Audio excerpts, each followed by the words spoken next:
Assalamualaikum warahmatullahi wabarakatuh. Alhamdulillahirabbil alamin. Wassalatu wassalamu ala asrofil anbiya'i wal mursalin wa ala alihi wa sahbihi ajma'in. Rabbi shrah li sadri wa yassir li amri wahlul 'uqdatam min lisani yafqahu qawli. Amma ba'd. Yang terhormat Pengurus Besar PGRI, yang kami hormati Pengurus PGRI Provinsi Jawa Tengah, yang kami hormati Pengurus PGRI Kabupaten Banyumas, yang kami hormati Pengurus PGRI Sabang se-Kabupaten Banyumas, yang kami hormati Pengurus PGRI Ranting Kabupaten Banyumas, dan anggota PGRI serta sahabat ngaji bareng di seluruh Nusantara. Pertama dan yang utama, marilah kita panjatkan puji syukur kehadirat Allah Subhanahu wa Ta'ala yang selalu melimpahkan rahmat dan nikmatnya kepada kita semua, sehingga kita dapat melaksanakan ibadah di bulan suci Ramadan ini dalam keadaan sehat walafiat. Salawat serta salam untuk junjungan kita Nabi Muhammad Sallallahu Alaihi Wasallam yang kita nantikan syafaatnya di hari akhir nanti. Bapak Ibu pemirsa yang kami hormati, sebelum acara ngaji bareng ini kita mulai, marilah kita awali dengan membaca basmalah bersama-sama. Bismillahirrahmanirrahim.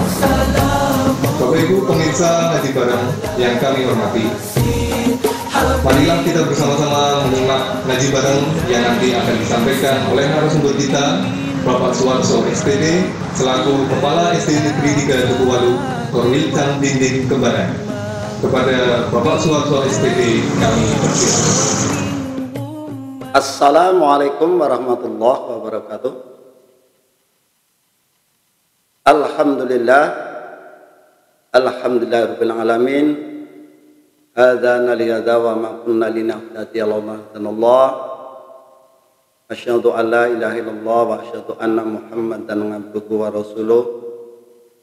Allahumma sholli wa sallim ala sayyidina Muhammad wa ala alihi wa ashabihi ajma'in. Ya ayyuhalladzina amanu taqullah, wahai orang-orang yang beriman, tetaplah kepada Allah, wa qulu qaulan sadid, dan ucapkanlah perkataan yang benar. Yuslih lakum a'malakum, niscaya Allah akan memperbaiki amal-amal kalian. Wa yaghfir lakum dzunubakum, dan mengampuni dosa-dosa kalian. Wa may yuti'illahi wa rasulah, dan siapa yang mentaati Allah dan Rasulnya, faqad faza fawzan 'azima, maka sungguh dia menang dengan kemenangan yang agung. Amma ba'du. Ketua PGRI Kabupaten Banyumas yang dipegang atau pimpinan Bapak Sarno MSI serta pengurusnya, tidak lupa pengurus cabang Kembaran yang diketuai oleh Bapak Sigit Karyanto SPD dan para anggotanya, tidak tinggal pula pada seluruh anggota PGRI dimanapun berada, khususnya adalah wabil khusus untuk warga anggota PGRI Kabupaten Banyumas. Bersyukur kepada Allah SWT, di sore hari ini kita diberi kesempatan Allah SWT dengan nikmat iman dan Islam kita, sehingga pada sore hari ini kita bisa melaksanakan tugas mulia, yaitu ngaji bareng bersama PGRI Kabupaten Banyumas. Pada kesempatan ini kami mendapatkan tugas dengan materi adalah tawakal dan ikhtiar. Namun sebelumnya kami akan bermuhasabah, introspeksi setelah kita melaksanakan puasa selama 18 hari sampai hari ini. Ada dua hadis yang sangat terkenal dan masyhur yang pada akhir hadis itu adalah dengan kalimat yang sama, yaitu ghufira lahum ma taqaddama min dami. Yang pertama, mereka orang yang berpuasa, dan yang kedua adalah mereka yang orang yang melaksanakan sholat di malam hari. Maka mereka yang melakukan itu akan diampuni dosanya sebelumnya. Luar biasa, Allah akan memberikan ampunan kepada hambanya. Tetapi ada satu hadis yang barangkali miris bagi kita, yaitu hadis juga yang terkenal, bahwa Rasulullah menyampaikan kamin shaimin laisa lahu min siyamihi ilal juni wal ghatas. Tidak sedikit orang yang berpuasa itu mendapatkan haus dan dahaga. Yang perlu kami garis bawahi bahwa tidak sedikit. Artinya bahwa banyak orang barangkali yang berpuasa merasa dirinya puasa itu dengan pedenya, saya puasa itu indah, baik dan sebagainya. Tetapi Rasulullah mengatakan semacam itu. Saya yakin dan berdoa kepada kita semua yang kita lakukan selama mulai tanggal 1 Ramadan tahun 1440 Hijriah sampai dengan tanggal sekarang 18 hari ini adalah mudah-mudahan kita semua yang hadir adalah akan terjauh dari itu.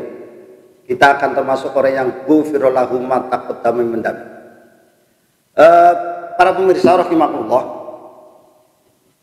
sesuai dengan materi yang kami sampaikan bahwa kita adalah berbicara tentang tawakal dan ikhtiar. Tawakal dalam Al-Quran sangat banyak sekali didapatkan. Ketika para pemirsa membaca Quran atau tadarus dalam Al-Quran, pasti akan menemukan banyak hal tentang tawakal. Tawakal sendiri adalah secara bahasa artinya adalah menyerahkan diri. Menyerahkan diri. Tapi secara istilah adalah menyerahkan diri secara totalitas kepada Allah Subhanahu wa taala. Kemudian menjadi dasar, satu dasar. Mengapa kita harus menyerahkan diri kepada Allah? Allah itu berfirman dalam surat Al-Furqan ayat 58 dan surat Asy-Syu'ara ayat 217 yang berbunyi begini. Wa tawakkal 'alal hayyil ladzi la yamutu wasabbih bihamdi. Dan bertawakallah kepada Allah yang maha hidup, yang tidak mati, dan bertasbihlah dengan memujinya. Kemudian ayat berikut surat Asy-Syu'ara ayat 217, wa tawakkal 'alal 'azizir rahim, dan bertawakallah kepada yang maha perkasa dan maha penyayang. Para pemirsa rahimakumullah, tentu ketika kita berdasar surat ini, maka kita harus bertawakal, serahkan kepada yang maha hidup, maha kaya, maha perkasa, dan segala mahanya. Tidak lain siapa yang maha, adalah Allah yang sangat keliru jika kita bertawakal itu adalah selain Allah Subhanahu wa taala.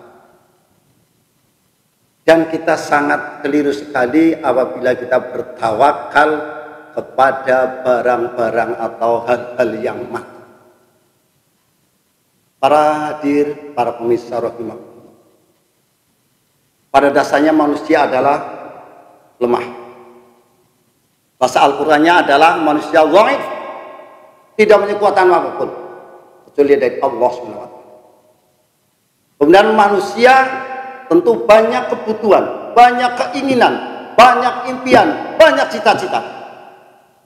Maka ketika manusia sudah punya impian, cita-cita, dan sebagainya, dan tekad kita bertekad, maka kita serahkan kepada Allah SWT. Allah sendiri berfirman dalam surat Ali Imran ayat 159 yang ayatnya agak panjang. Pada akhir penghujung ayat, fa idza azamta wa tawakkalallah innallaha yuhibbul mutawakkilin. Apabila kalian telah membulatkan tekad, maka bertawakallah kepada Allah. Sungguh Allah mencintai orang-orang yang bertawakal. Para pemirsa rahimakumullah, kemudian juga dalam surat yang lain Allah menyebutkan kata tawakal, yaitu dalam surat At-Tolak ayat 3, di pertengahan ayat ini.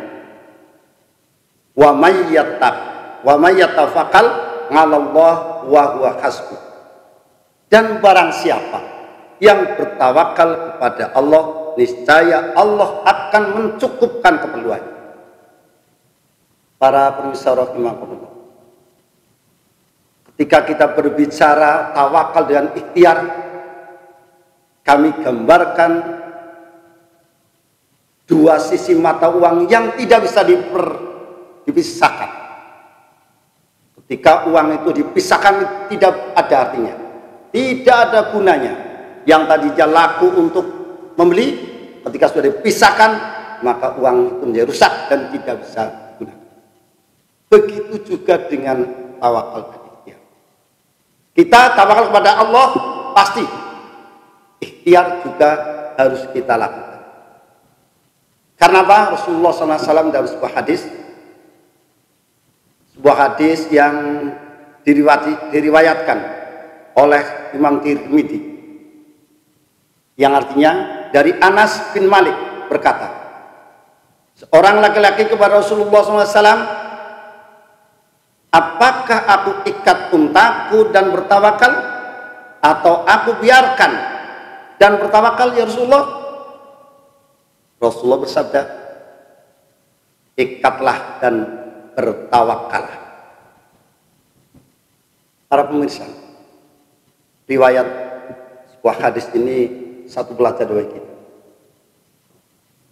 Ketika Rasulullah berada di masjid Nabawi di Madinah, ketika waktu sore Rasulullah mau melaksanakan sholat asar berjamaah,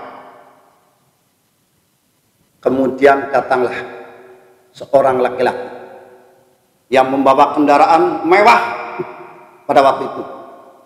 Tentunya ketika zaman Rasulullah tidak ada kendaraan seperti sekarang. Kendaraannya adalah unta yang berwarna merah. Setelah selesai, Rasulullah kemudian ke belakang, karena pada waktu itu Rasulullah melihat seorang laki-laki datang, melihat kendaraannya itu terbiarkan, sehingga Rasulullah bertemu dengan orang itu. Lalu Rasulullah bertanya, kenapa ya fulan, kenapa engkau lepas untamu? Orang itu menjawab dengan mudah, ya Allah, ya Rasul, aku bertawakal kepada Allah. Kalau aku takdirkan untaku hilang, meskipun aku ikat pasti hilang. Dan jika Allah mentakdirkan unta itu tidak hilang, meskipun saya ikat, maka akan hilang. Kemudian Rasulullah bersabda, "Iqilha," yaitu tambatkanlah untamu. Para hadirin rahimakumullah, satu pelajaran yang luar biasa, bahwa tawakal itu bukan berarti menyerahkan mutlak nasib manusia kepada Allah semesta. Namun penyerahan tersebut harus didahului dengan usaha manusia. Para jamaah, para pemirsa rahimakumullah, gambar ini bisa berada dalam diri kita atau keluarga kita. Seumpama kita mempunyai cita-cita, mempunyai impian, yang tidak jauh lah ketika kita ingin menjadi anak yang soleh, anak yang pandai.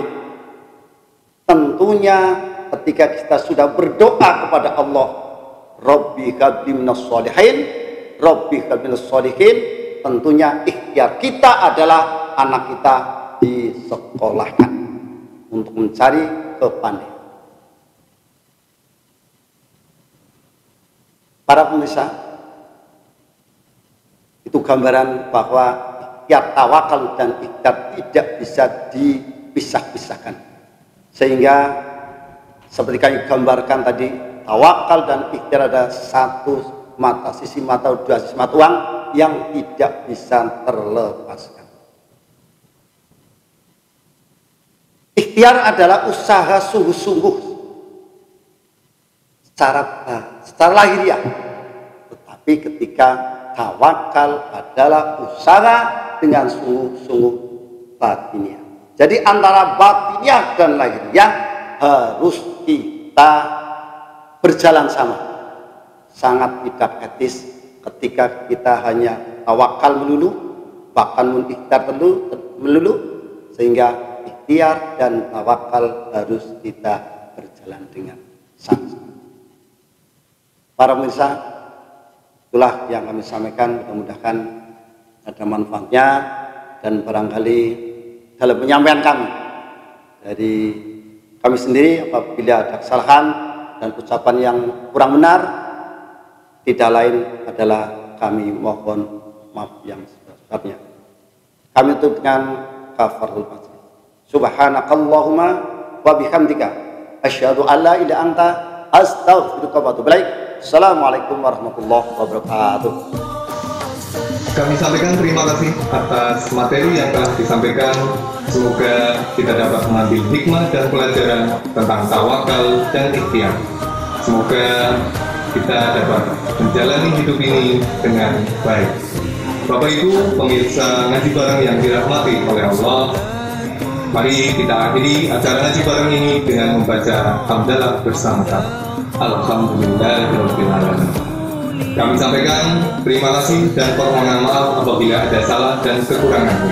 Terima kasih. Wabillahi taufiq wal hidayah. Wassalamualaikum warahmatullahi wabarakatuh.